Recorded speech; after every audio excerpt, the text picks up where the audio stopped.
A massive addition, literally massive. Eagles are signing Ndamukong Suh. The general manager Howie Roseman never rests. He is never content, wanting to improve this position. Huge addition. There's really not much more to say for Suh. Just massive for this team. A one-year deal. When I woke up this morning, I texted my editor something that I was a little terrified to text the man. I texted him, hey, you know what? I have my Antonio Brown video scheduled already earlier on for the day. Microphone Mafia is clearly going to be entertained for today, so hey, we could probably take today off. So I texted him that and also followed up with, knowing ourselves, some crazy news is going to drop the moment I want to leave the house to go to the gym. And look at me, I'm in my gym clothes, and right as I'm about to leave, we got some breaking news. Because the Philadelphia Eagles just keep on adding more and more talent to their team. I personally don't get it. They're not done. They haven't been done for like the past 8 months. It's crazy to me. So before we get to the content, we are currently looking for content writers and researchers to do deep dives into NFL history and create documentaries on stories. So if you have any experience in content writing, copywriting, NFL article writing, or researching, just reply to my most recent tweet with some samples of your work, and you can ask the human being that is editing this content. I treat the people that work for me very, very well. I treat you well, right? Now that we get all that out of the way, break!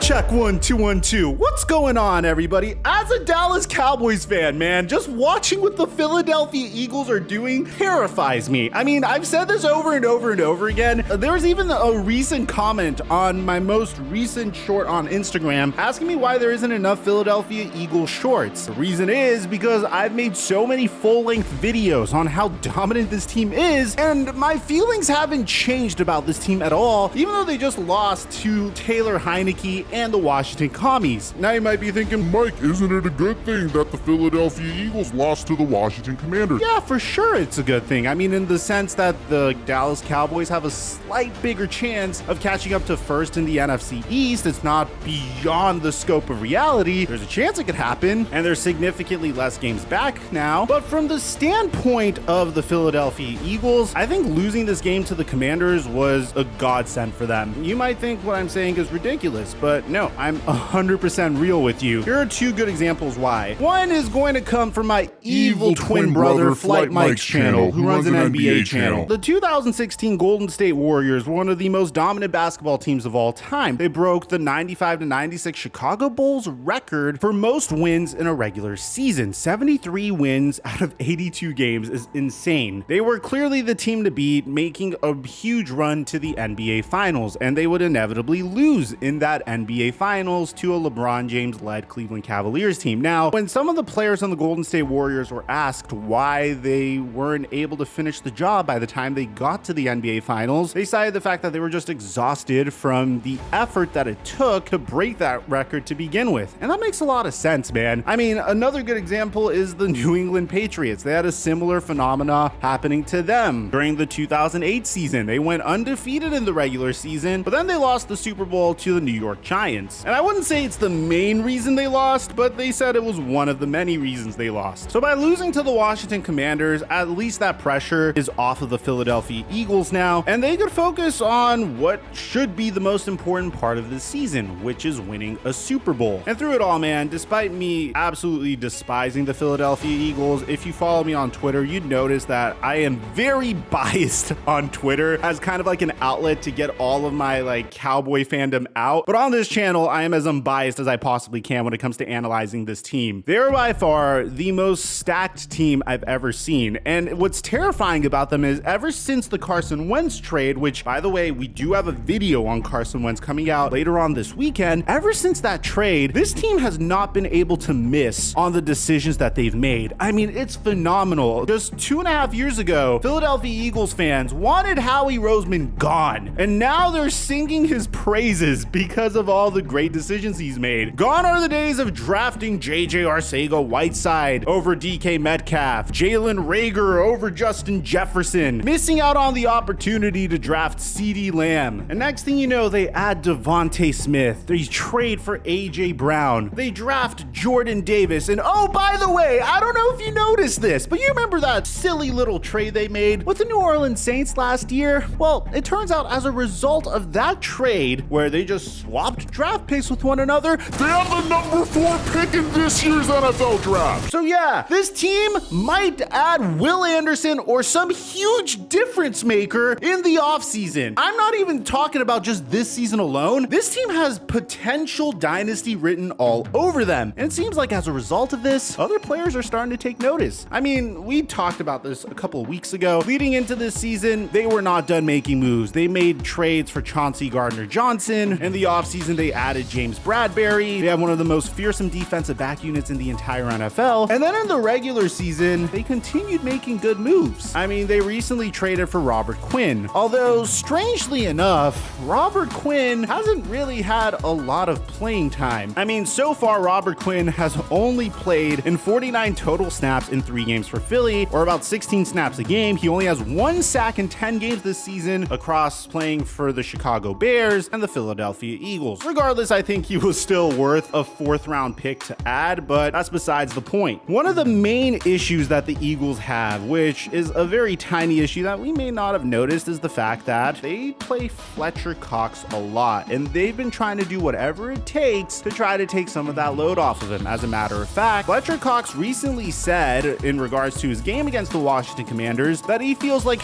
he played 70 snaps Monday night, and it's the most he's ever played. He says the run defense right now is something they have to fix. He says this is not like us and they need to fix it. So it looks like the Philadelphia Eagles are not done adding to this stacked roster. It's insane. At first I said, hey, you know what? I'm not that intimidated of a Philadelphia Eagles super team. I've seen it before. We made a video on it featuring Seth the Edge on the worst super team in NFL history. I just felt like this was going to be part 2. And it looks like I'm wrong. And to be honest, this year's Philadelphia Eagles team, although they have more depth, they're significantly less flashy. They didn't go out and sign the number 1 free agent in free agency. They didn't have a former 1st round pick quarterback who became the backup to their starting QB say that this is a dream team. This team just got down and just worked and took it game by game. And it seems like they're building a hell of a culture there. And as a result of this, the Philadelphia Eagles have made 2 brand new additions to their defensive line. The first one was announced a couple of days ago. The Philadelphia Eagles signed Linval Joseph, a fantastic addition to the locker room, although he's clearly not the Linval Joseph you remember during his prime years with the New York Giants. Nevertheless, still a great addition, or potentially a rotational piece, or just great depth to have in that locker room and on that team. I mean, bear in mind, Linval Joseph also won a Super Bowl, so having anyone that's won a Super Bowl in the locker room, just conveying how it feels, what it takes to get that Lombardi and get to the promised land, is always a great addition, especially if the defense is kind of starting to show some cracks. But that's not the only decision they've made. One of the most interesting trends I've noticed in the NFL recently is free agents who might be a little bit older, not necessarily as young as they once were, really waiting until the very last minute to choose what team they wanted to sign with. I mean,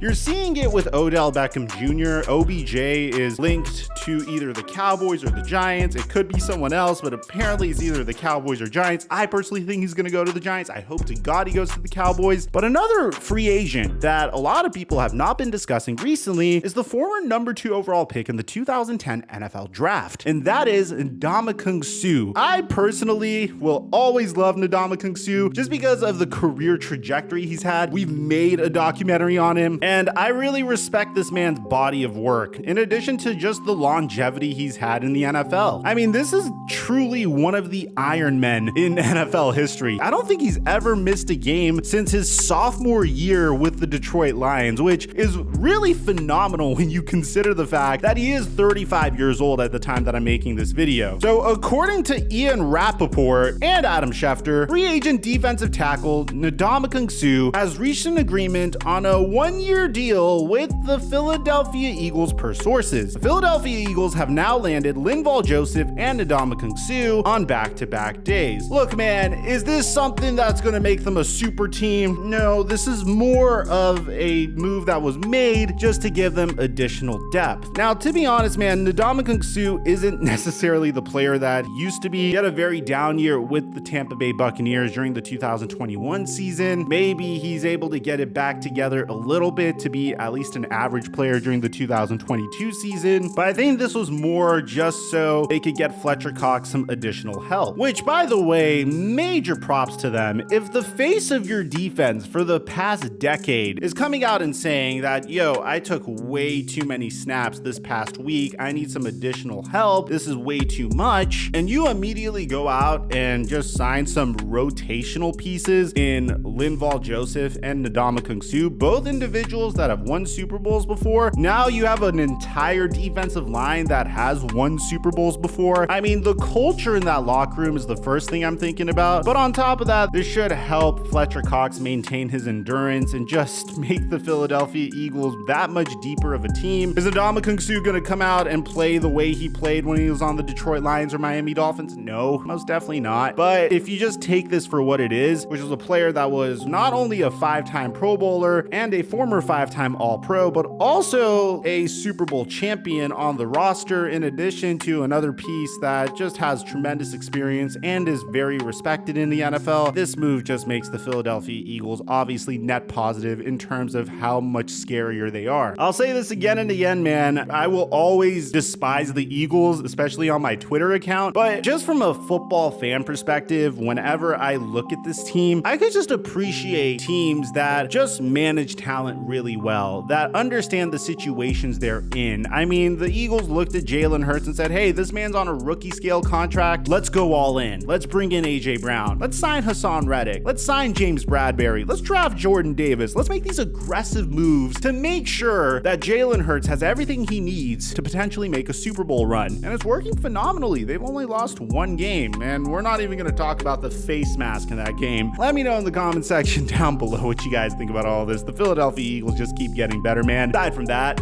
I'm your boy Mike. I'm dropping our mic until our next upload.